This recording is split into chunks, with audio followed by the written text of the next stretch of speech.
І так, усім привіт, моя зелена банда, з вами Fluttergreen.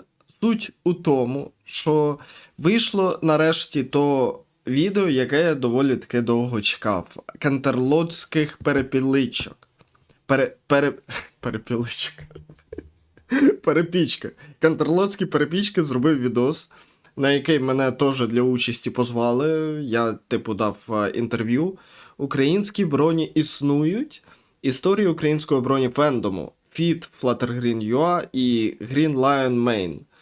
Я, чесно кажучи, до цього не знав, хто такий Green Lion, але я зробив на його відос реакцію у лісі. Тому давайте-ка дивитися. Дисклеймер. У цьому відео використано фрагменти серіалу, зображення, фанарти та матеріали, що належать їх законним власникам. Подані у відео факти, думки та оцінки базуються на відкритих джерелах та суб'єктивному досвіді фандому.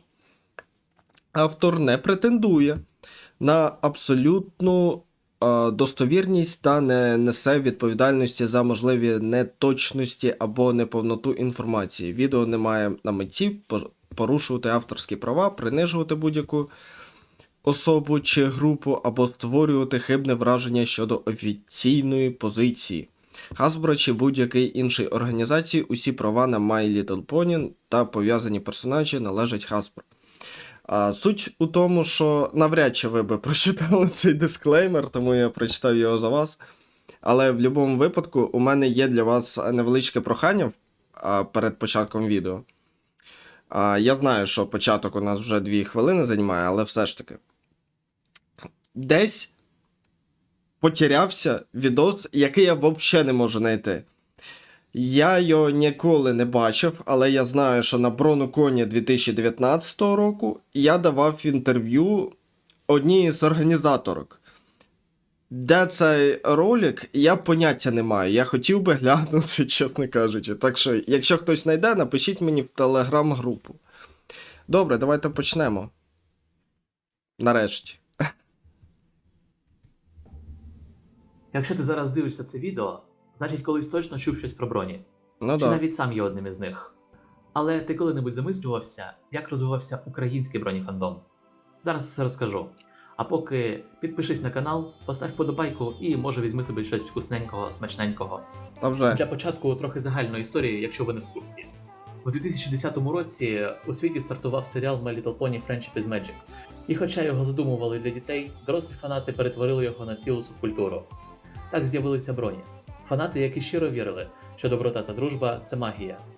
В Україні тоді не було офіційного перекладу, тож більшість дивилися російською на каруселі або англійською. Cause if your kindness hadn't made you... Fuck. Why? Але 28 січня 2013 року телеканал Плюс Плюс запустив офіційний український дубляж «Дружба – це диво». У казковій країні понівіль країн. Да, до речі, у нас же ж не просто там якась переозвучка каналом, що буває, наприклад, на новому каналі чи на 1+1, де права не куплені. А тут прямо куплені, і це вважається українською версією. Тобто ви на офіційному каналі Hasbro чи там My Little Pony Україна можете побачити мультсеріал повноцінно в українській озвучці. Понівіль мешкають веселі поні. Хоча якість озвучки була погана, і хоча дубляж отримав менше уваги, ніж російський, саме з цього моменту український фандом почав формувати власну ідентичність. Ну воно то да, але карусель це просто, я не знаю, мабуть, найгірший дубляж мультсеріалів, який я взагалі зустрічав. Я мовчу вже про озвучку аніме. При тому, що зараз, до речі, якийсь скандал між дубльорами на російську мову цими по аніме, що вони возомнили з себе, не знаю взагалі кого, почали розказувати, що їхні голоса лучше, чим голоса оригіналів аніме, яких вони переозвучують. Та камон, ви гівноїди просто, та й все. Забивали на якість. що помітно в перекладі пісень, які просто розказують, в тому, що деякі репліки взагалі не озвучені. Хіба небо не казкове? Не подобається сніг? Де Рейнбоу Деш? Де фраза? Але таке, до речі, буває і не. От, доволі таки часто є така от проблема, що якась фраза не озвучується, і персонаж або якась фраза занадто получилася короткою, вона озвучується раніше, чим повинна бути. І вона озвучується по другому кругу, якщо персонаж ще щось договорює, а саме той кінець фрази, який був. Тому, да, таке от виходить. Коротше, не знаю. Чому вона цим не займається? Таке раніше було. В Equestria Heroes Friendship Games вони взагалі потужнули і в опенінг засунули мінус.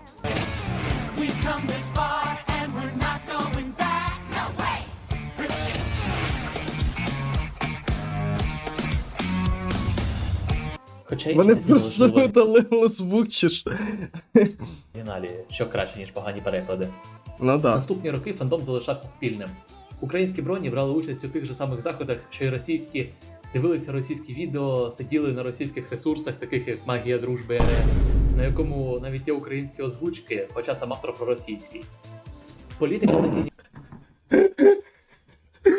Не, не вспоминай Руслана, пожалуйста. Не треба. Для тих, хто не знає, хто такий Руслан з ТО Магія дружби.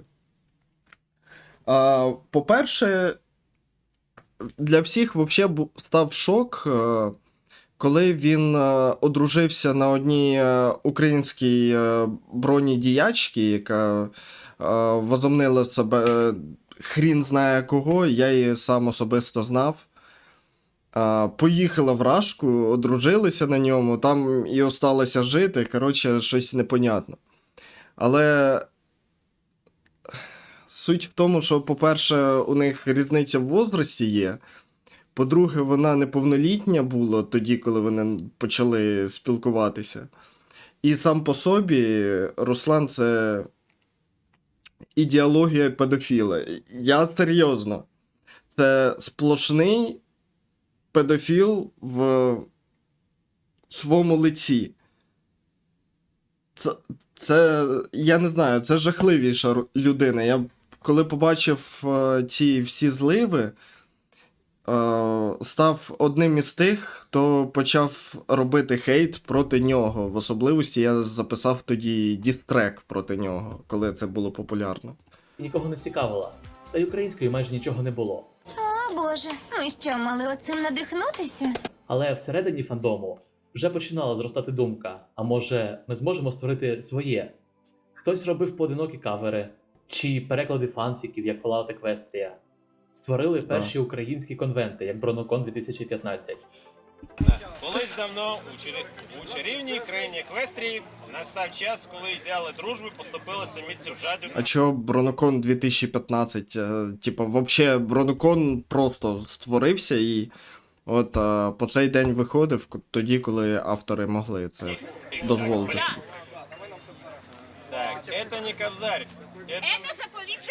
Бронокон став найвідомішим українським конвентом і проводився купу разів. З 5-го сезону озвучка стала нормальною. Краща синхронізація, переклади, пісні тепер співали, а на Це все, що сказав про Бронокон, і все. Ну, от дійсно, я не розумію, куди взагалі ділося взагалі, хоча б якісь ролики з Бронокон 2019. Я там був. Я тоді пам'ятаю, я робив типу як обговорення Ютуба. Типу на сцені розповідав з приводу, як я розпочав. Ну, типу, майстер-клас по Ютубу, скажу так. Для тих, хто хоче знімати саме поні-контент. Стікери зі мною продавалися, я з людьми фотографувався, дав інтерв'ю, яке я знайти ніяк не міг. А це от одна із організаторш взяла у мене інтерв'ю, і я не знаю, я його ні разу не бачив, мені його ні разу не скидували. Де воно знаходиться, я не знаю. Можливо, в ВК, тому що вони ж. У них була створена група ВКонтакті, але я туди заходити не хочу. Тому якщо у когось сильна воля духу і у нього ще є ВКонтакті, пожалуйста, поскачуйте з їхньої групи все, що можна, і скиньте мені в ТГ. Розповідали. У місті тут, нам скаржитися гріх, бо нам в житті судилося наслідувати всіх. Погляньте, як вони всміхаються. У 2017 році на великі екрани вийшов фільм My Little Pony в кіно. Український дубляж для Мегого виконали ті самі актори, яких глядачі знали з перекладів на плюс-плюс. Якість озвучки була на доволі високому рівні. Голоси Так. впізнавані, інтонації живі, хоча пісні, на жаль, не були перекладені. Ну камон, це. Ні, ну з піснями вони правильно поступили, я так вважаю, що не переклали ні одної пісні і зробили це як субтитри. Тому що, по-перше, це дає волю людям, які на Ютубі займаються своєю діяльністю і можуть переспівати на українську мову самі. Типу, немає оригіналу, можна самому придумати оригінал. По-друге, це, ну, багато хто жаліється, допустим, от, були люди, які розказували мені, що вони вражки приходили в кіношку саме на MLP The Movie, і їм хотілося подивитися саме в оригіналі, тому що руська версія, м'яко говоря, не очень. Але в будь-якому випадку я на оцей от фільм, де пішов разом з Майні та його молодшою сестрою. Як би це дивно не звучало, але в принципі нам сподобалося. Ми з задоволенням сходили в кіно. Водночас свої версії дубляжу випустили і Воля та Інтер, але вони вийшли значно гіршими. Репліки звучали одноманітно, частину голосів повторювали між персонажами, а пісні замість виконання просто начитували, як в перших сезонах. До того ж, скопіювали російську іскарку на Хібато, що лише зіпсувало враження від фільму. Не чуть. Сенадо, вітаю! Я саме хотіла вас зустріти. Я принцеса Іскорка. Перепрошую за невеличкий безлад. Я зазвичай не оця. Як Серенадо Трель, вітаю. Я саме готувалася тебе зустріти. Я принцеса Присмаркова Іскорка. Присмаркова. Вибач за без- Яка же Присмаркова? Окей. Да уж. Але так, є така от проблема, що раніше взагалі озвучка строїлася на російських субтитрах. Це дуже велика проблема для нас.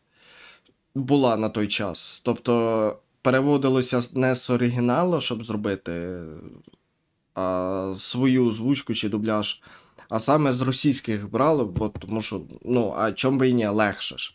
Влад, я зазвичай не така. А я оце саме вас і шукаю. Я принцеса Твайлайт. Пробачте за безлад. Зазвичай я не така. О, який. У 2020-му вийшли офіційні спешали Friendship is Forever, де в українській версії переробили пісні, що були до 5-го сезону. Мене звуть Пінкі Пай. Привіт! І з вами привітаюсь. Як справи? Мені ви усміхнетесь. Я звуся Пінкі Пай. Привіт! Ім'я це пам'ятай. Як справи? Мені ви усміхайтеся. Ну, І це круто світлим звучить, да? стане день. Фільм взагалі, за наявними джерелами, був офіційно показаний тільки в Австралії та в Україні. У 2021-му вийшло 5-те покоління. Воно офіційно дубльоване Netflixом українською. Озвучка якісна, всі пісні перекладені. 2022 року все змінилось. Український фандом, який колись був частиною російського, вирішив досить. Ми не частина російського фандому, ми українські броні. І почалась нова епоха. Фан-канали, українські переклади, сайт Кантерлоцькі перепічки, телеграм-спільноти, кавери, власні відео. Бронукон став проводитися в Ти... Україні. Почекай. Окей, 5 минута, 5 хвилина, вибачаюсь. Суть в тому, що ти міг зробити якби декілька роликів на цю тему, тому що крім історії українського броніфандому, ти згадуєш занадто часто, хоч це тільки і початок. Саме історію самого МЛП, як воно появилося в Україні. Але таке, почекайте, давайте я Досить. подивлюся, Ми що не частина згадано російського було. фандому. Ми українські броні. І почалась нова епоха. Фан-канали, Ну, Житомирський броні, твій канал, Грінлеп, українські переклади. 5 балів поділених на 4, цей ченджлінг. I know that humans exist. Це що саме? Це фанфіки чи комікси? Напишіть, будь ласка, в коментах, тому що я не знаю. Якщо це комікси, я би міг би зробити реакшн. Чому би і ні? Сайт Кантерлоцькі Це твій же ж сайт. перепічки, телеграм-спільноти, Ті ж самі люди. Почекай, а більше немає діячів? Кромі 3, ще мене. Разві нема? кавери, власні відео. Ну да, моє саме популярне відео на каналі. Фільм по My Little Pony, Хто такі броні. Це по-моєму, 2 відоси від Житомирського броні. Окей. Да. Бронукон став проводитися українською. Український фандом ніби перезапустився. Уже Ну. своєю мовою. Це В круто. Україні є й свої броніблогери. Деякі з'явилися давно, деякі вже не знімають, деякі тільки почали. Один із них професор Дікінсон. Хоча він українець, починав ще всередині 2010-х російською. Мабуть, навіть перший, як відомо, броніблогер з України. Він знімав реакції на поні контент. Почекай, що, Мабуть, що? навіть перший, як... Хоча він українець, починав ще всередині 2010-х російською. Мабуть, навіть перший, як відомо, броніблогер з України. Самий перший. Самий перший. Він не тільки самий перший, хто почав знімати не українською. Він не один з самих перших, який став поні-ролики випускати. Не тільки один. А ще й перший, хто взагалі почав знімати реакції. Вообще в СНГ. І факт в тому, що з ним взагалі якась шляпа відбулася повніша. Спочатку він знімав в понях, потім щось його переклинило, він почав втрачати перегляди, почав знімати аніме. Він почав там щось сратися, що зі мною, що разом з Майні. По поводу того стріма, де ми вместе з Майні набухалися на моє день народження. Він щось на нас побухотів, перестав, відвинувся від цього, почав знімати аніме, переїхав на якийсь час в Рашку, почав з якоюсь дівахою зустрічатися, яка пересрала його вместе з іншими аніме-блогерами з ніг до голови. По ітогу, що почалися тупо масові відписки від Дікінсона на ровному місці. Тобто, вони ціле часове відео перед камерою записали, де розказали, який Дікінсон хірова людина. Сам по собі я це і так знав, але вони там конструктивно все обсудили. Потім я знаю, що він, по-моєму, в Польщу поїхав спочатку на навчання, чи пішов він на заробітки, я не знаю. Але факт в тому, що він так же само записав канал, зробив канал. На англійській мові, де почав робити реакції на аніме-оупенінги. Думав, що піде на монетизацію, по ітогу не судьба, тому що, яка монетизація за неавторський контент? На музику це дуже погано впливає, тому він так і не заробив. Він знімав реакції на поні-контент. Потім перейшов на аніме і створив англомовний канал. Переїхав у Росію і знімав аніме-контент з російськими блогерами. З часом зник з Ютуба, бо посрався навіть з росіянами, але залишив слід як один із перших. Да, оці от саме блогери, які зараз на екрані, він приходив до них знімати чисто тому, що знімав. Тому що, щоб просто хотілося для себе якісь колаби, тому що колаби завжди збирали більше всього переглядів. Але факт в тому, що сам був не в захваті від цього, тому що коли у нього стало більше підписників, ніж у всіх них остальних, для нього це ніби було якесь одолження. Коротше, ніби він комусь послугу робив тим, що приходив на колаби. Коротше, дивна людина. Занадто ЧСВшна, чесно скажу. Flutter Green – ще один броні українського фандому. Довго знімав відео російською. Знімає Почекай. Мене ніхто не бачить. Тепер це реакція на реакцію. Як я любив з упаруватись. росіянами, але залишив слід як один із перших. Flutter Green – ще один броні українського фандому. Довго знімав відео російською. Знімає реакції на МЛП-анімації, комікси та інші МЛП-контенти не тільки. Але 2022 року його канал зламали. В 2025-му він створив новий канал, уже повністю українською мовою. Багато хто його знає в фандомі, але як і я не знали, що він відновив канал. Посилання на нього буде в описі. Підпишіться, підтримуйте українське. Грінлев. Якщо не знали взагалі, суть в тому, що я давно хотів зробити свій канал українською мовою саме на поні-тематику. Але суть в тому, що у нас дуже мало перекладів, озвучок, всього такого. Тобто, це треба якось вже міняти. Це по-перше, по-друге, так. Я знімав доволі таки довго. Правда, якщо це історія українського броніфандому, можна було хоч трохи розказати про мою історію чи спитати хоча б.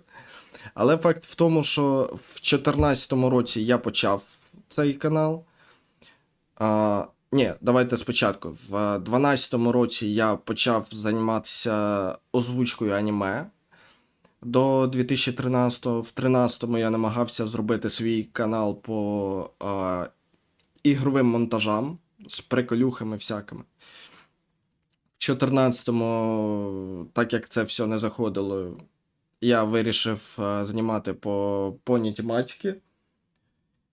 І з 2014 року до 22-го я займався тим каналом. У мене він нараховував 215 тисяч підписників. Я випустив великий пост, де описав ситуацію цілком, що я той канал так вернути не зможу. У мене його зламали, перев'язали з моєї пошти на свою пошту, по ітогу YouTube відмовляється наглухо мені його повернути, а мені він просто був, знаєте, дорогий як пам'ять, скажімо так. Представник нової хвилі. Робить фан-кавери на бронепісні українською. Га. Почав робити озвучки кавери українською ще до війни, що доволі рідкісно для бронеконтенту. Робить озвучки, перекладає фанфіки, адмінить наш ТГ-канал. Житомирський броні. Автор роликів «Хто Я зрозумів, але в будь-якому випадку попрошу це його. Так, по-перше, зараз я верну назад свою картинку. такий броні, що я адмінить наш скажу? ТГ-канал». Попрошу більше якихось озвучок чи перекладів, я буду дуже радий цьому. В особливості по коміксам. Мені немає на які комікси робити, хоча їх є безліч і безліч, їх дуже багато по поні взагалі темі. Житомирський броні. Автор роликів «Хто такі броні» і багато чого ще. Або, як він себе описує, український броні панк з Житомира. Інтернет-анархіст, ютубер, блогер, тіктокер, інстаграм-блогер. Але, понімаєте, хоча би Перепічка понімають, що його фон це занадто для Ютуба, тому краще хоч щось познімає Житомирські броні, ну камон. Крім них, про поні час від часу знімають і неброні блогери. Наприклад, ігровий йогурт, яка зробила кілька відео про МЛП. Ну, вона Або трохи Согі, зробила. що виконує кавери з різних мультів, в тому числі понячих. Ага. Харківський Бандера. Він знімає теорії і розбори про МЛП і інші франшизи. А оце от я, до речі, натикався на нього декілька разів. Тому, якщо бажаєте, будь ласка, напишіть, чи хочете ви реакції на Харківський Бандера. Я натикався на його огляди декілька разів, але я не впевнений, чи потрібно на його контент робити, чи ні. І звісно ж кантерлоцькі перепічки. Наш український броніканал, Телеграм і Ютуб. Ми створили перший український бронісайт, де зібрано всі серії МЛП, фанфіки, деякі ігри. Та я бачив, що ви навіть мене вже запихнули на цей сайт, як українські броні.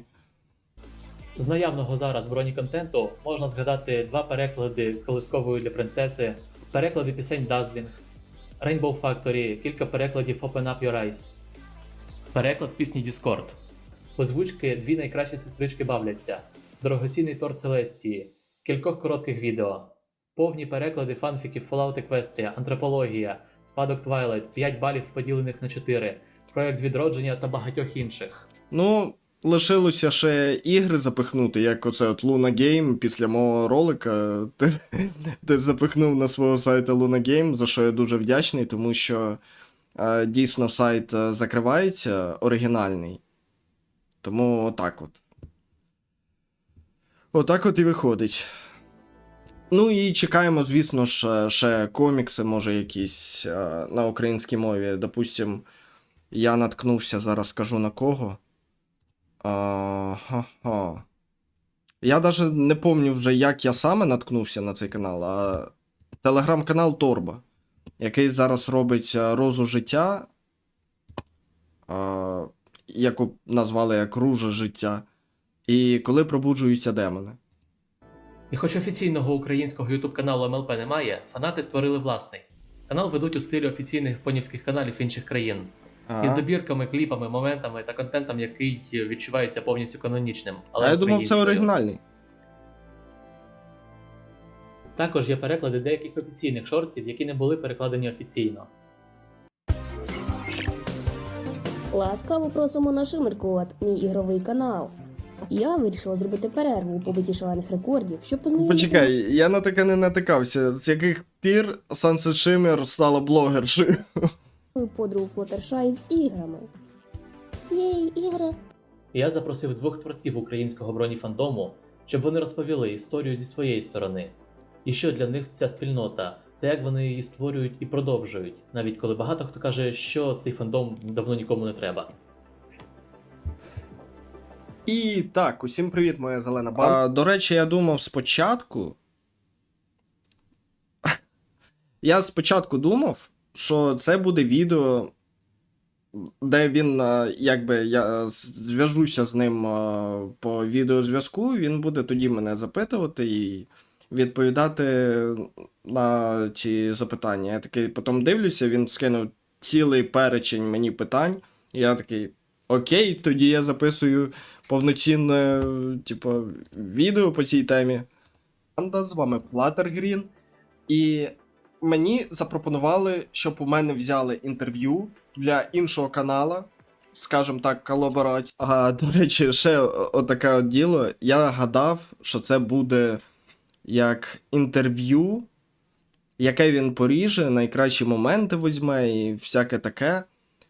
Він, походу, впихнув повноцінне інтерв'ю, тому що воно починається на 8-й хвилині і закінчується десь на 21-й, тому мучайтесь Так зі як у мною. мене не особливо є вільний час, я вирішив, що на скору руку це запишу. Надіюсь, мене зрозуміють. Але в будь-якому випадку я відкритий до любих колаборацій, пишіть. Пишіть в особливості Тому в Телеграмі, я все читаю. Якщо хочете колабу зі мною, без питань. Не треба боятися, всі ми люди.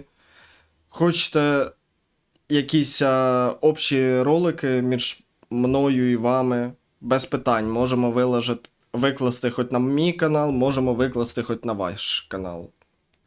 Давайте одразу розпочнемо. Так, вперше я його натрапив на Counter-Strike нарізки, так як я тоді часто грав в нього. І я натрапив саме на лайкера. Якщо. Підождіть, у мене двері відкрив. Що таке? Я не хотіла відкривати, але собі відкрила. Я поняв. В общем, зроблю трохи паузу, тому що мені пора їсти. І так, я поїв. Як не дивно звучало. І давайте продовжимо. Пам'ятаєте, хто це такий? Він робив монтажики з іграми, зв'язаними з понями. Ще там всякі приколи з ними вставляв. І через це я зацікавився, тому що деякі жарти я тупо не розумів. Я якби натрапив на лайкера, з першої серії почав дивитися, зацікавився. І потім я натрапив на канал професора Дікінсона, тому що я зацікавився, чи є взагалі канали, які роблять по цьому мультсеріалу якийсь ролик. Да. Тому я зайшов на його канал, подивився, що він почав робити реакції, і такий: о, я теж так хочу, хочу спробувати. І мені зайшло. Я не вважаю себе ні в якому фандомі, тому що я, от як почалася війна, я трохи приглушив свою зацікавленість, у мене є інші речі, якими я займаюся. І в основному я можу себе вважати лише частиною фандома Якузи. Да, тому що мені дуже подобається ця серія ігор. Да, з нетерпінням чекаю, коли вийде Якуза Ківамі 3. Правда, деяких персонажів тупо замінили, непонятно на що, але то таке. Ось так от і прийшла. Я побачив професора Дікінсона і вирішив, що я хотів би цим же самим займатися. Тому що мене зацікавила сама тема, побачив, що люди теж підписуються, дивляться, значить всім також цікаво. І я продовжив займатися цим. І в особливості, Ладно. що можна сказати, я почав займатися ще з 13-го року, а свій поняшний канал я створив в 14-му.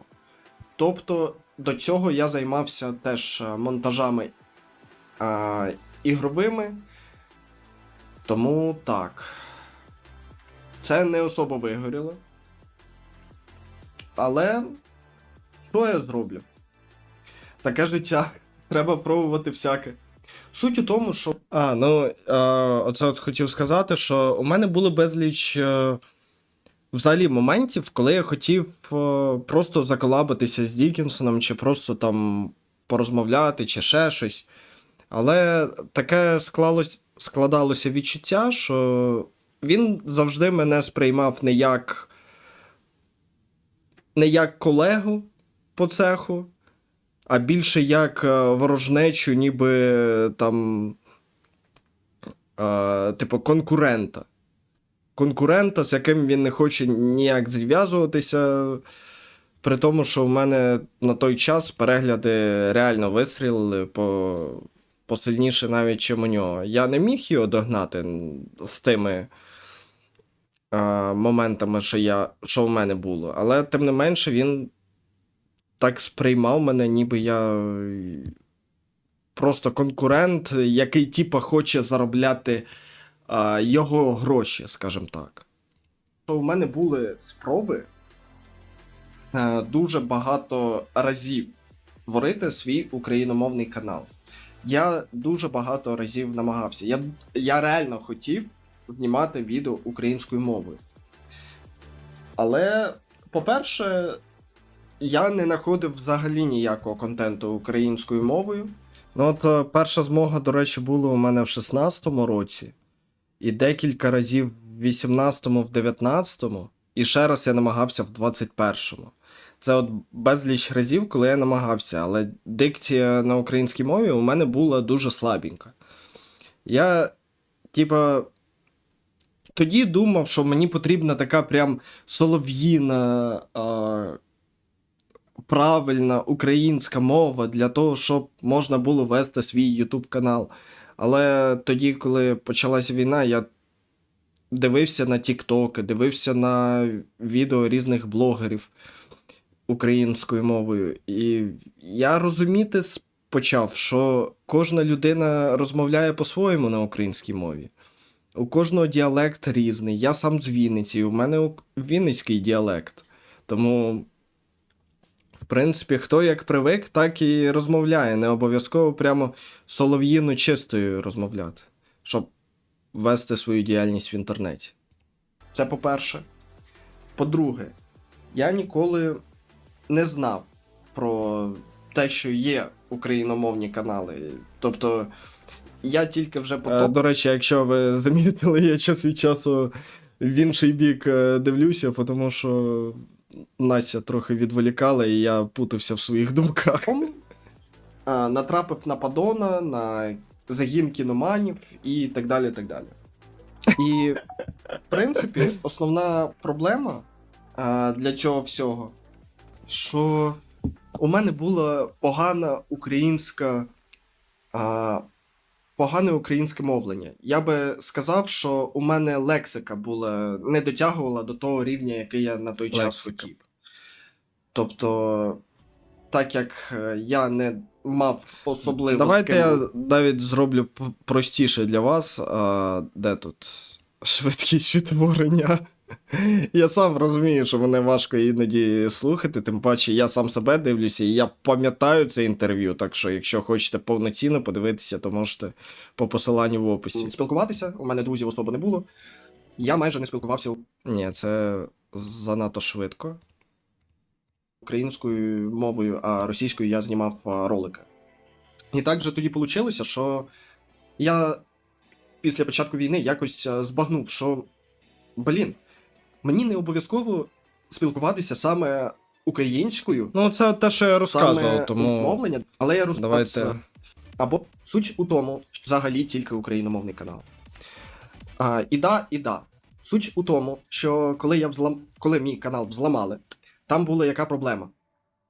Мені оповіщення від самого Ютуба прийшли вже після того, як хтось зайшов на мою пошту, відв'язав від мого каналу від моєї пошти канал відв'язав, переприв'язав до своєї пошти, вийшов з моєї пошти, і мені виплило кучу сповіщень про ці дії вже після того, як це вже було зроблено. Так. Я був в шоці, ошарашений. Вирішив написати в YouTube підтримку, але мені завжди відповідала російськомовна, на якій би мові я не намагався зв'язатися з ним. І факт в тому, що YouTube не поміг, розводив руками. І тоді я просто збагнув, що це може стати для мене новим початком, тому що я завжди хватався за той канал, як просто оце от мені треба, це мій канал, це я його створив, і я з нього нікуди не піду. Ну, така проблема була. У мене ж, хто дивився мій канал на той час, то у мене при моїх 215 тисячах підписників ніякий відос взагалі вже не міг взлітати. Тобто, кожне відео наступне, воно по 1000, по 1500 переглядів мало, але що це за перегляди за 215 тисяч підписників? Ну це жах. Однак я завжди хотів завести якийсь інший, де хоча б не будуть такі проблеми з переглядами, тому що, камон, у мене на 200 тисяч підписників на той час було по 2-3 тисячі переглядів на каналі. Це більше трохи. Дуже смішно. У мене є декілька ідей, в основному зв'язані з моєю ностальгією про старі часи, в особливості про телебачення та ігри. Я завжди хотів займатися таким контентом, вони ніяк не будуть зв'язані з Поні, вони будуть зв'язані на іншому каналі, коли я це вирішу запустити. Але для цього реально потрібен час. У мене, на жаль, його зараз немає. Дивлячись з того, що я бачив, він в основному зараз тримається на ентузіазмі окремих людей. Тому що навіть коли я... От пам'ятаю, коли я займався тим своїм каналом, я був на Бронуконі, на одному із. Да, оце мені те, все що я сподобалося, розказував. все круто, але більшість людей про мене навіть і не чуло. Тобто вони навіть не знали, хто я такий. Вони не те, щоб прям не знали, вони просто не дивляться самих ютуберів. Тобто, це була така от проблематика. Зараз я навіть не знаю, що очікувати, тому що в основному люди дивляться зараз TikTok. На YouTube майже всім начхати, на жаль. А по поводу броні фандома, розсуждати про це дуже важко. Тому що я натикався на людей, але на дуже мало людей. Дуже мало. Навіть на озвучки, на які можна робити якісь реакції, каналів таких майже немає. І я до сих пір, до речі, повторюся, до сих пір я чекаю, що колись хтось вирішить зробити українські озвучки на понікомікси Роза життя та Коли пробуджуються демони. Також Да, там дуже багато серій, до речі, коли пробуджуються демони. Коли я останній раз на нього робив реакцію, там виходила щось там 55-та частина, і мені ще 20 частин потрібно було доробити реакції. Це, в общем, жесть. діагноз сюрприз. Якщо хтось буде робити озвучки на комікси, будь ласка, присилайте мені в мій телеграм-канал в чаті. Я все це буду дивитися, обов'язково. Да. Тут дуже важке питання, тому що весь фандом вмер з закінченням 4-ї генерації. Я вам чесно скажу. Але тим не менше є люди, які дійсно продовжують збирати немалі перегляди по франшизі. Але, на мою думку, воно навряд чи вже стане знову популярним, але якби хтось саме в українському сегменті почав робити якісь там озвучки, можливо, на якісь анімації, можливо, озвучки коміксів, то це обов'язково би збирало гігантські перегляди. Ну, взагалі, я так і вважаю до сих пір. От я це інтерв'ю записував десь, я не пам'ятаю, десь місяць, 1,5 місяця назад. Факт в тому, що так, дійсно, нові люди просто перестали приходити після закінчення 4-ї генерації. Нові фанати перестали з'являтися. Але, є велике але. Поні-контент до сих пір приносить немалі прибутки тим, хто ним займається. І в особливості немалі перегляди. На російському Ютубі там взагалі можна дах втратити від того, скільки воно переглядів до сих пір собирає. Просто факт в тому, що у нас зараз немає, на жаль, настільки багато людей, які би займалися таким контентом. Якби займалися, то він би дійсно у них собирав немалі такі перегляди. Але що маємо, то маємо. І тим не менше, це можна назвати, так скажем, андеграунд темою для своїх, скажем так. Але чи зможуть відтворити популярність 4-ї генерації? Навряд чи. Нові люди навряд чи появляться в цьому фандомі, але перегляди собиратися будуть. Даже дивлячись на те, скільки українців споживають україномовний контент, то, в принципі, це має стати саме в українському сегменті Ютуба дуже популярним. Але все, що я можу сказати, що все залежить від людей. Так, Як буде подача, що вони будуть робити з цим, я не знаю. Але популярність любої франшизи залежить лише від людей, які займаються тим чи іним контентом. Збираюся тільки коли закінчиться, на жаль, війна. Треба теж не забувати про те, що у кожного є свої якісь зобов'язання, свої якісь своє життя, свої роботи. І, в принципі, я буду відвідувати фестивалі в майбутньому, обов'язково, тому що, камон, я обожнюю ходити на всякі такі от фести. Так, До війни, так. я пам'ятаю, ми разом з дружиною відвідували. Разом з нею ми відвідували відеожару, коли та була. Бронокон я відвідував сам. Да, якраз на відеожарі в 2018 році я зробив дружині пропозицію. Разом з друзями. І, в принципі, там всюди, де ми ходили. Ще Ukrainian Comic Con я намагався згадати. І, в принципі, нам дуже подобаються подібні заходи. Тим паче, що це привід подивитися на людей в хороших костюмах, скупитися, побачити людей, яких ти давно не бачив. Тому так. В принципі, все, що я, мабуть, не мав почати читати останнього, але все ж таки. Хочу подякувати за те, що запросив мене в відео. Я трошечки був в шоці, що про мене взагалі ще пам'ятають багато хто. Тому все, що я хочу сказати, що я буду продовжувати займатися тим, чим займаюся на своєму каналі, який, можливо, ви будете бачити десь внизу в посиланнях під цим відео. Хто захоче зі мною зробити колаборацію, я дуже буду вдячний, чи буду вітати любі виклики, чи як це можна сказати. Але в цілому, не забувайте, я на українській мові зараз знімаю ролики по поням, просто реакції на інші якісь відоси, можливо, якісь летсплейчики. Тому ласкаво прошу, буду дуже вдячний за любі підписки. А також дуже вдячний за те, що покликав мене. Все. Всім дякую, всім па-па. Посилання на хатера в описі. Підписуйтесь. Всі посилання, думаю, вкажу.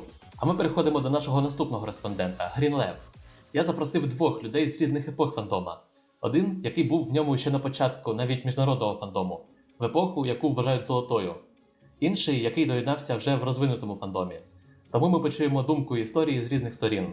Всім привіт, з вами Грін, і сьогодні я Почекай, я не поняв. Я, получається, з золотої ери? Окей, ладно, але то таке. Ну, взагалі так, можна вважати, що я один із тих, хто продвигав фандом в маси. Не знаю, чи це точно так, але все ж таки. Мені дуже приємно, що я, скажімо, такий золоте покоління. відповім на деякі питання. Вперше деякі питання. Коли ти вперше почув про МЛП, і що тебе тоді зацікавило, атмосфера персонажів чи щось інше? З якої серії почав цікавитися, якщо пам'ятаєш? Вперше я почув про My Little Pony у 17-му році, коли на заході ВУВ одна з учасниць на караоке заспівала пісню Lullaby for the Princess. Тоді я вперше і почув щось про всесвіт My Little Pony та побачив фанатський відеокліп. Блін, я пам'ятаю, це колискова принцеси. Це одна із моїх найулюбленіших, мабуть, реакцій я робив на анімацію. Це було дуже круто. Люди старалися над анімацією, от, щоб ви просто вслухалися. І над всією цією колисковою 2,5 роки. Відео, яке длиться 7 хвилин, вони робили 2,5 роки. Це просто в голові не укладувалося. Також на цьому заході я побачив вперше флаєр на такий захід, як BrunoCon, який проходив тоді у Києві, але, на жаль, через фінансові труднощі я ніяк не міг потрапити, а також я займався організацією свого заходу у Львові. У мене на пам'ять все ще залишився флаєр з того часу. На той час я також намагався щось подивитися та дізнатися більше, але, на жаль, як і кажуть в цьому фандомі, перші серії виглядають дуже якось по-дитячому, тож, подивившись перші 2 серії, на жаль, це не змогло ніяк повпливати на те, щоб я якось більше зацікавився і почав більш поглиблено шукати інформацію про цей фандом та те, що могло б мене зацікавити. Якраз Ну, таки так. вперше, коли я більш поглиблено зацікавився, це був 21 рік, але це був вересень. Тоді я був у свого друга в гостях, відпочиваючи, та в той час, коли він працював, він включив у себе на моніторі якраз таки одні з серій, але це був не перший сезон, десь так третій, п'ятий, і саме тоді я більш детально зміг подивитися, що це таке, і саме тоді мене це зацікавило, і після я вже більш конкретніше почав цим цікавитись. Якраз таки мене зацікавила атмосфера, бо я обожнюю щось з фантастики чи фентезі. Саме ці критерії дозволили мені зацікавитися цим всесвітом.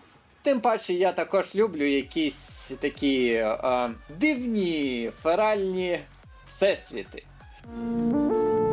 Вважаю... Бистро! Чо так бистро? Феральні всесвіти. А вважаєш себе Броні чи членом інших фандомів, чи радше музикантом, який просто черпає натхнення в пенях? Наразі я все ще себе вважаю фурі. Саме в 2014 році, переходячи з одного Окей. фандому, такого як Король Лев, я вирішив для себе, що я вже конкретно належу до субкультури фурі. Але це не заважає мені У Короля Льва все ще є продовжувати дивитися щось з фералами, телка або антропоморфними тваринами. Тож саме в 21-му році я зацікавився всесвітом My Little Pony. І якраз таки на той час в мене було натхнення на музику, я зацікавився цим всесвітом і вирішив почерпнути своє натхнення через всесвіт My Little Pony та їхніх персонажів. Чому саме фан-кавери? Саме фан-кавери для мене на той час було щось цікаве та просте. Цього було багато, і я, як меломан, міг обрати для себе стежку, по якій я зможу щось поробити. Ну, камон, а вообще, да, вообще це б непогано, тому що фан-каверів на українській мові дійсно дуже не вистачає. Можна просто згадати, що на російську перекладаються безліч всяких там Євробіт Броні чи там інших творців The Living Tombstone і так далі. Але на українській мові, на жаль, їх не так багато. То було б чудово, якби більше таких треків виходило. Як взагалі прийшла думка робити контент, а я збільшив екран. Я завжди якось хотів висловлювати свою думку в піснях, музиці, і думка про те, що робити якийсь контент, в мене завжди була. Тож, співпадіння всіх цих фактів призвело мене до того, що я почав активніше робити щось на YouTube. Ага. Ти почав робити українські бронікавери, фурі озвучки ще до війни, десь із 20-го. Це було свідоме бажання українізувати фандом, чи просто природньо, бо українською комфортніше? Я почав робити українські кавери в кінці 2021 року. Так, це було моє свідоме бажання робити контент українською, так як десь з 17-го року я чітко вирішив, що хочу робити саме контент українською, бо ця ніша була на той час не хибко зайнятою. Але я точно знав, що мені доведеться витратити дуже багато часу та сил для того, щоб просунути свій контент. Також я завжди намагався щось зробити якоюсь іншою мовою, так би мовити. Але я бачив, що мені це не заходить. саме мені. Також англійська мова мені не дуже природня. Я намагався і інколи щось намагаюсь випустити на англійській мові, але я не можу через те, що я поганий знавець англійської мови. Так як я носій української мови, я вирішив, що я можу зробити україномовний контент, не сильно витрачаючи на це свої зусилля. Бо інколи, щоб передати контекст на іншій мові, треба дуже багато витратити зусиль, щоб зрозуміти, як саме передати це на іншій мові. Тому українська для мене більш легша. І комфортніша через те, що я живу в країні, в якій я можу розповсюджувати цей контент. Ті, хто зможуть мене зрозуміти, дати мені якісь поради та відгуки. Інколи мені приходить натхнення, щоб взяти якесь фанове відео та перекласти його на українську, бо це цікаво, це весело і ще якийсь мені досвід. Не було думок, що через мову буде складніше знайти аудиторію? Навіть з 2016 року, а може ще трошки давніше, бо я давно вже сиджу на Ютубі, я бачив, що україномовний контент на той час мало просувався і мало було ютуберів, яких можна було знати в лице або навіть поміж друзями. Так, починаючи свою діяльність на Ютубі, навіть в 21-му році, я точно знав, що мені буде складно. Але через те, що український Ютуб потрошки розквітав, я мав надію і все ще її плекаю, що я знайду свою аудиторію, навіть якщо вона буде не так швидко в мене набиратися, я все одно буду робити контент на українській мові та зацікавлювати потрошки тих, кому це буде цікаво дивитися. Ну то правильно. Я точно знаю, що не всі будуть це дивитися, не весь контент буде якісним, тож бувають в мене думки про те, що це може бути нікому не потрібне. Але я завжди для себе думаю, що перш за все це потрібно мені. Мені це цікаво, інколи я сам це переглядаю, щоб себе трошки надихнути та, можливо, взяти щось ще у автора, в якого я міг ще до цього там дивитися, або та міг знайти якийсь новий контент, який давав мені натхнення для перекладу. А також не будемо забувати, що з часом я знаходжу ще більше зв'язків, які мені можуть допомогти та погодитись зі мною попрацювати та перекласти якийсь текст. Бо якщо на той час комусь це було не цікаво, можливо, через деякий час ті, хто прийде на ті ресурси, де я розповсюджую свій контент, вони можуть бути моєю новою аудиторією.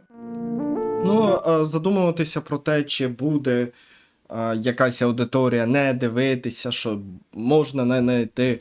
На будь-який сорт контенту завжди була своя аудиторія. Так же само, як я, допустим, знімаю реакції, з одної сторони, будуть дуже багато людей, які будуть вважати це паразитизмом на чужому контенті. Не розуміючи, що це той же самий контент, що і інший контент, тому що непаразитування зараз не існує на Ютубі. Є ті ж самі летсплеї, які паразитують на чужих іграх. Автори ж ігор хочуть, щоб люди пограли самі в гру, купили її. І блогери, які записують ролики на YouTube, вони безкоштовно викладають свої проходження на своїх каналах. Так же само огляди на якісь фільми, серіали, ще щось. Це все. А з іншої сторони, будуть люди, яким буде це необхідним. Ті ж самі реакції, вони будуть переглядатися людьми на фоні того, що вони будуть вважати, допустим, що вони з кимось дивляться, що їм немає з ким поділитися своїм бажаннями, немає з ким поділитися своїми враженнями. Вони будуть дивитися реакції, тому що для деяких занадто сумно і одиноко це дивитися одному відео самотужки. Тому багато хто і дивиться реакції.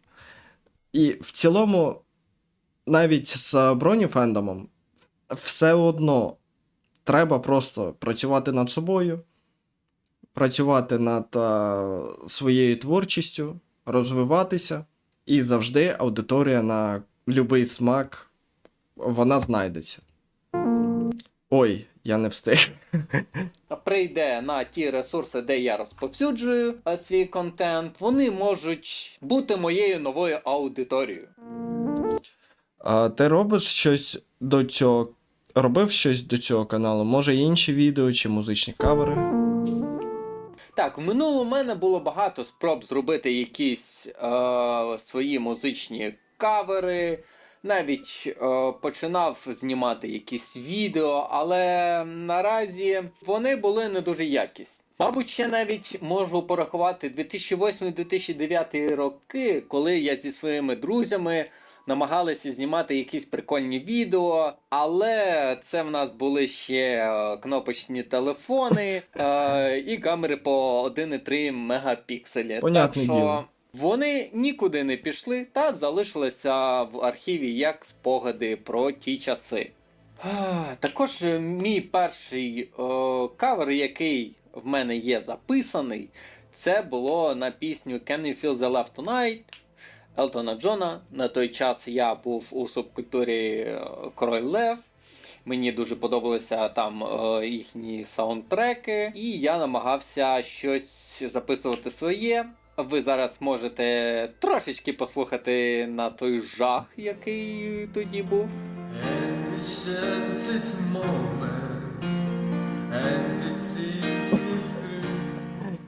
Час від часу я інколи собі включаю нагадати, як я співав колись, як я співаю зараз. Це мене трошки надихає, що в мене є якийсь прогрес, який я можу почути. Також в мене дуже багато якихось окремих записів на диктофон, де я щось також намагався щось підспівувати, послухати себе. Це також лежить в архіві для мене. Але більше всього я гадаю, що я намагався знімати відео. Перші відео, які більш-менш були якісні саме по картинці, були зняті на мою маленьку камеру Canon. Вона 16 мегапікселів. Але хоч картинка була більш-менш нормальною, в мене не було нормального освітлення, і також не було хоча б мінімального мікрофону, бо все от знімалося на таку камеру. А це я можу згадати, десь було 2000, чи то 12 рік, чи 13 я намагався знімати. Ви можете подивитися на цей кадр. А ще можете подивитися на ось цей кадр. Ага. Щось потрошки я намагався, записував, але окреме переміщення – це дуже вагомий нюанс, щоб записувати відео. Також в мене були спроби робити стріми на Твічі. Десь з 18-го року я тоді починав більш активно це все робити, стрімити, але на той час мій комп'ютер не дуже вивозив і стрім, і якісь популярні ігри. Я все одно... Ну да, у мене те ж саме було, що постійно намагався вести стрімінг, але у мене щось з цим не дуже вийшло. Але, в принципі, якість, да, стала краще, тільки автофокус треба було зняти перед початком ролику, перед початком запису, тому що камера постійно намагається сфокусуватися на обличчі. Да. Продовжував щось робити, навіть їздив у Київ на здибанку блогерів. Так, Я вже таке було? трошки підзабув назву. На... Почекай, я 21 рік.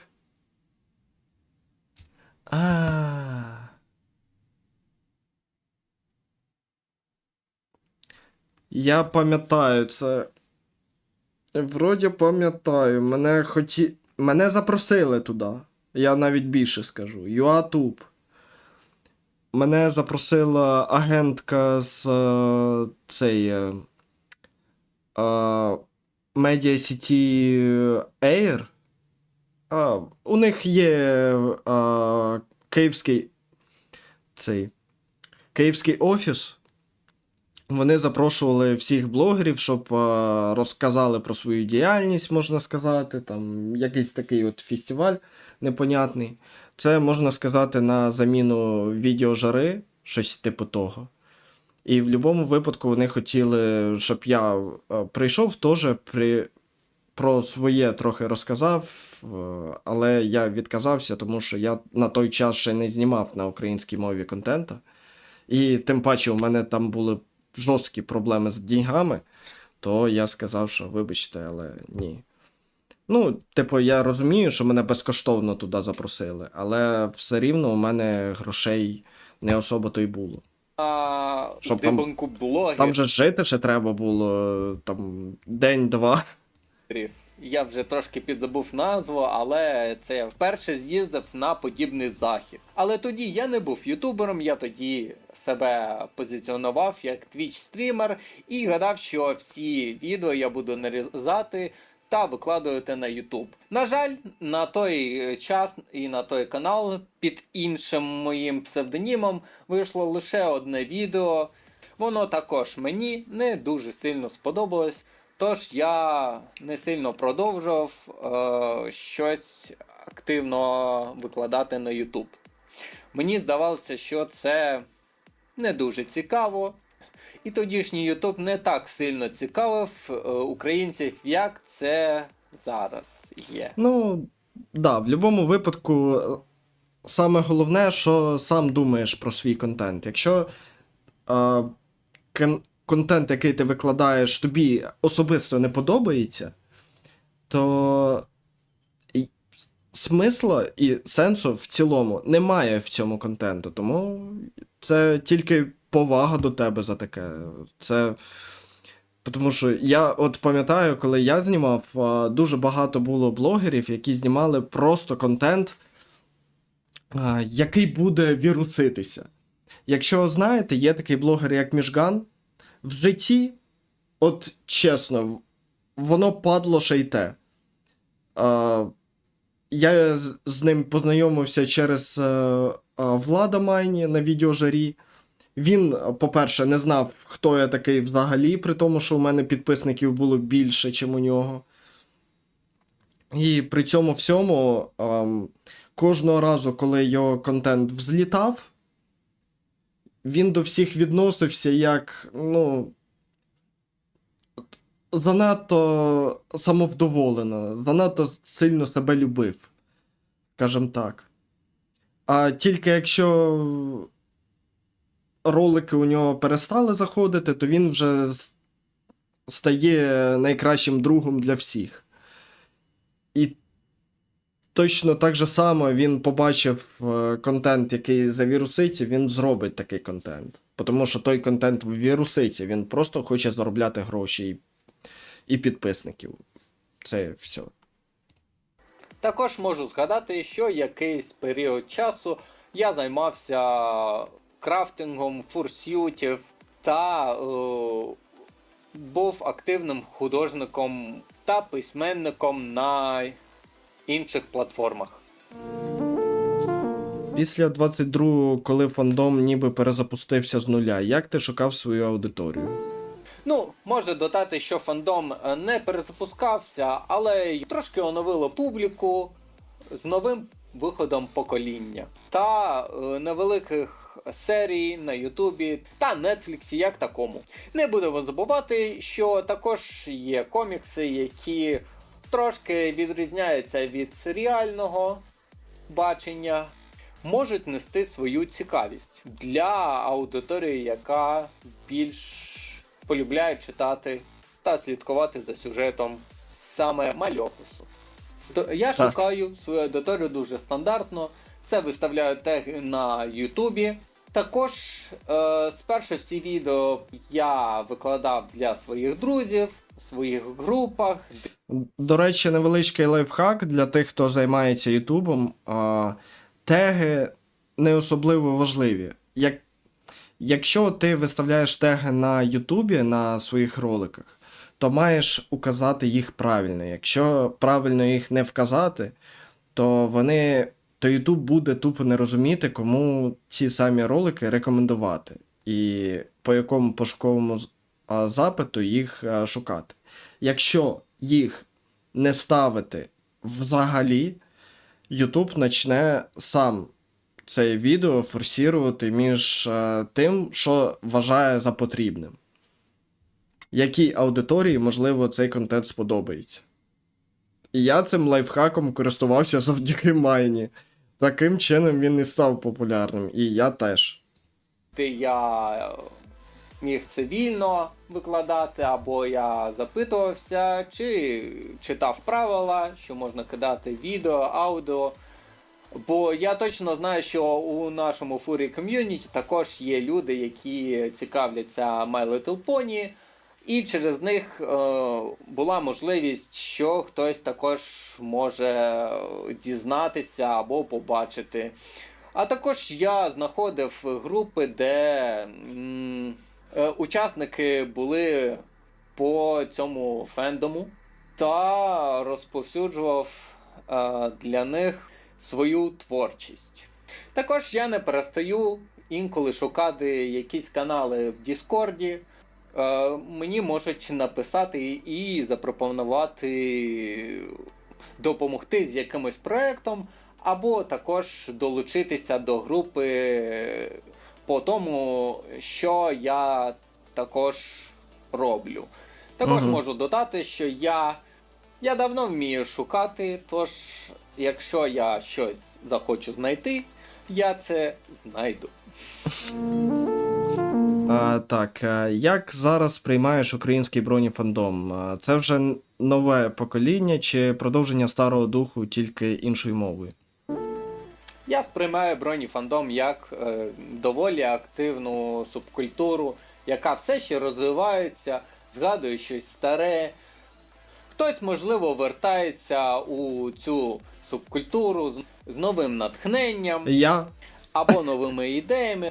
Також нове п'яте покоління, мабуть, дало свої плоди по розвитку цього всесвіту. Можу сказати, що на англомовному середовищі зараз дуже велика активність у спільноті, так як з'явилися нові обговорення, комікси та мультфільми, з якими можна попрацювати, як фан-анімацію, створення по новому поколінню та згадці старого четвертого покоління, яке вже має статус легендарного. Також можу зауважити, що є велика активність у письменницькому середовищі, де також формуються нові теорії та, можливо, продовження якихось старих історій. Не будемо забувати, що активність української бронеспільноти також має свій вагомий внесок у творчість та розповсюдження бронеконтенту. Так як, будучи наразі активним учасником у броні субкультурі, я напряму пишу авторам, запитуючись дозволу на переклад на українську мову. Також опісля повідомляю про те, що їхня історія була перекладена та була викладена на сайт Аркуш. Наразі не тільки українське бронеком'юніті зараз має нову активність. Не будемо забувати, що на Ютубі також є багато перекладів на іншій мові з оригінального серіалу. Та час від часу я їх прослуховую, бо мені також цікаво, як воно звучить. Можу сказати, що нове покоління дало невеликий буст для того, щоб броніфандом згадав старі часи та старого духу. Наразі через війну дуже складно в Україні розвивати щось більш масштабніше та витрачати гроші на якісь великі проекти. Тож українське броні ком'юніті згадує старі часи, продовжує свою активність у виді артів, приколів та нових якихось перекладів з англійської мови. Броні ком'юніті України досі живе та активне, що не може нарадувати. Правда, Бачачи, правда. що потрошки воно також намагається розвиватися. Як ти бачиш майбутнє MLP як франшизи? Чи можуть автори відтворити популярність чи 4? І що для тебе було ідеальним поверненням Еквестрії? Ага. Можу сказати так, що можливо буде новий перезапуск в 6-му поколінні. І можливо це буде трошки кращим, ніж був перезапуск у вигляді 5-го покоління. Так як я знаю з історії по цьому всесвіту, що це не перше покоління, чому ми і називаємо це 4-м, 5-м і наступне 6-те. Так як ця франшиза My Little Pony бере свій початок ще з 80-х невеликих іграшок та 3 поколінь до 90-х років. Мені ще подобається, що в 2010-му був перезапуск не тільки My Little Pony, а й Доктора Хто. Пець, це ж, 2010-й це якийсь особливий рік. Тож, надіюся, Так, якийсь 6-те покоління рік буде перезапусків. трошки кращим. Чи це буде продовження після 9-го сезону з тими ж самими персонажами, але вже в 3D, чи це буде знову нове покоління через деякий час. Ми дізнаємося вже, напевно, 26-му чи 27-му роках. Можливо, до цього нам випустять якісь комікси з новим поколінням, щоб подивитися на реакцію аудиторії. Ця франшиза мала свій успіх, мабуть, і в 80-х, і мала успіх при перезапуску у 2010 році. Тож я впевнений, що якщо підійти до цього з розумом, може вийти дуже файний та новий контент. Також Будемо дивитися, що воно там буде, тому що реально поколінь було багато, а тут ще й на тобі почали розказувати про те, що буде щось продовження, і непонятно, чи це 5-те, чи це 4-те продовження. Коротше, це ми вже узнаємо в наступному році. забувати, що у цій субкультурі також є багато фанатів, які самі зможуть щось зробити цікаве та надихнути авторів на щось цікаве. Я точно не можу сказати, бо був прецедент з Rainbow Factory. Але ми точно не впевнені, чи це вплив, чи співпадіння. Хто його знає. Oh no! That sounds like...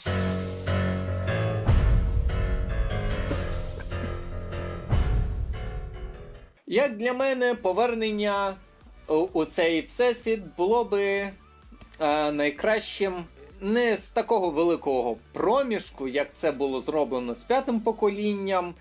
І, мабуть, було би цікаво подивитися з новою анімацією, але подивитися на все тих же ж персонажів через декілька років. Можна сказати, це був би старий дух, бо проблеми є завжди. І завжди треба їх комусь вирішувати. Добре було б показати нам розвиток персонажів, які були показані в школі дружби. Можливо, це було би найкращим варіантом, якби це були нові головні герої, а вже наші старі не в прямому сенсі.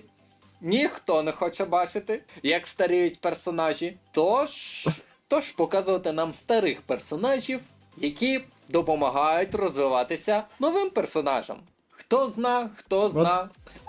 Я теж про таке думав, що було би круто, якби показали старих персонажів, які будуть допомагати новим персонажам розвиватися. Можливо, ми знову перенесемося на 10-20 тисяч років у майбутнє. Або ж у минуле. Ніхто досі не бачив екранізацію минулого Селестії та Луни. Це було би цікавим початком нової ери. Бо, як ми знаємо по коміксам, там дуже багато цікавого. Навіть інші всесвіти. Якщо навіть зібрати старих авторів, хто і писав сценарії, на жаль, це буде все по-іншому. Бо пройшов вже час, змінилися погляди, виросли нові покоління, і щось та і в інтернеті також змінилося. Як з моральної точки зору, так і з правової. Але я гадаю, що свіжий погляд на майбутнє чи минуле був би дуже доречним. Не будемо забувати, що автора 5-го покоління не забували зв'язувати нове покоління зі старим. Давайте навіть згадаємо, коли там з'явилося Twilight. Скільки було шуму! Я дуже радий, що я приєднався в 21-му році до цього всесвіту та продовжую свій шлях з перекладу та створення каверів на українській мові та взагалом українського контенту. Можу вас запевнити, що це буде моє не останнє відео, бо це відео я записав спеціально для кантерлоцьких перепічок. Тож можу додати, що не здавайтеся на своєму шляху, робіть те, що ви можете, якщо не можете, відкладайте це на потім, можливо, потім ви це зможете зробити, якщо знайшовши якусь допомогу, або когось, хто також зацікавлений зробити з вами те ж саме, або подібне. Просто не здавайтеся, навіть якщо у вас воно не виходить, я впевнений, що через деякий час воно точно у вас може вийти. Завжди все буде виходити. Головне лише старатися, не покладаючи рук. От, чесно кажучи, мені навіть цікаво, чи Грін знав про мене взагалі. Типу, коли розпочинав займатися контентом своїм, просто стало цікаво. Тому що так якось зійшлося, що в цих інтерв'ю позвали лише Гріна і Гріна. Двох Грінів. Я в цьому впевнений, бо я суджу це по своєму досвіду. Коли в мене щось не відходить, я це відкладую, роблю щось інше та, можливо, повертаюся до того, що я колись не міг зробити. Наразі в мене з'явилися можливості робити те, що я роблю зараз. Тож я не збираюся зупинятися і продовжую робити подальші свої творчі дії. Навіть якщо інколи мені треба робити для цього перерву. А з вами був Грін. Всім дякую, всім па-па. Посилання на Гріна будуть в описі. Дякую, що доєднався до цього відео. О, я оцих вечірників знаю. Кстати. Дякую, всім па-па. Посилання на Гріна будуть в описі. Дякую, що доєднався до... Оцей от челік, який стоїть такий повненький на сцені. Є... і Ліла Кріл я теж знаю, яка збоку від нього стоїть. Я їх обоїх знаю. Мою мишку взагалі не видно, да? Ну, в общем, поняли, про кого я. Просто, блін. Це, мабуть, найяскравіше, з кого я запам'ятав з фендому, до речі, коли я в Києві якийсь час жив з 19-го року. До цього відео. Росія Почекайте, попливала так. на броніфандом так само, як на багато інших сфер. Але зараз український броніфандом існує як справді український завдяки діячам, які його роблять, і глядачам, які це дивляться. Тож доєднуйтеся й ви. Перекладайте фанфіки, комікси, відео, робіть українські меми, власні фанфіки, створюйте фандом. А що ви думаєте про український броніфандом і міжнародний? Пишіть в коменти. І це все?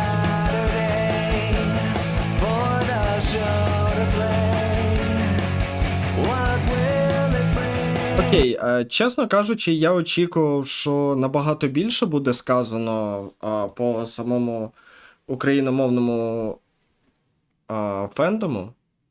Але в будь-якому випадку, що я хочу сказати, дуже... почекай. То монтаж і фігарив Грінлев, получається. Видно, да. Окей, видно, мене знає, так що все кул. А, контроловські перепічки теж робив монтаж. А Грінлев, значить, монтаж свого відео. Я поняв. Так. Ну, в будь-якому випадку. Оце от чувак в шляпі, це, до речі, Франчі. Я у нього жив чуть ли місяць чи півтора. Звісно, це недобре закінчилося, але все рівно ми з ним добре знайомі. Ніяких недомовок, головне, що у нас немає. І що я взагалі можу сказати? В цілому, людей в фендомі реально багато. Але для цього потрібно опустити всі нюанси. Кожен з нас має якісь нюанси. Кожен з нас має свої якісь недоліки особисті. Але тим не менше, щоб розвивати такий фандом, треба дійсно об'єднатися і разом вести його вверх. Не вважати, якщо ви, допустимо, займаєтеся Ютубом, займаєтеся в цілому контентом, не потрібно гадати, що хтось там когось конкурує. Треба сприймати цих людей як колег, які згодні вам допомогти, а ви допоможіть йому, щоб реально разом щось зробити крутецьке і розвивати це все. Що ж, на цьому, думаю, все. Це капець. Відео длиться моє 1,5 години. Я в шоці. Коротше. Відео просто основне 48 хвилин, а у нас 1,5 години. В половину зробив більше. Але добре. Всім дякую за перегляд. З вами був Олег, Fluttergreen. Якщо знайдете десь інтерв'ю, яке я давав на Броноконі 2019, то напишіть мені, будь ласка. А на цьому все. Всім дякую і всім па-па. Підписуйтесь, ставте лайкосики, коментуйте.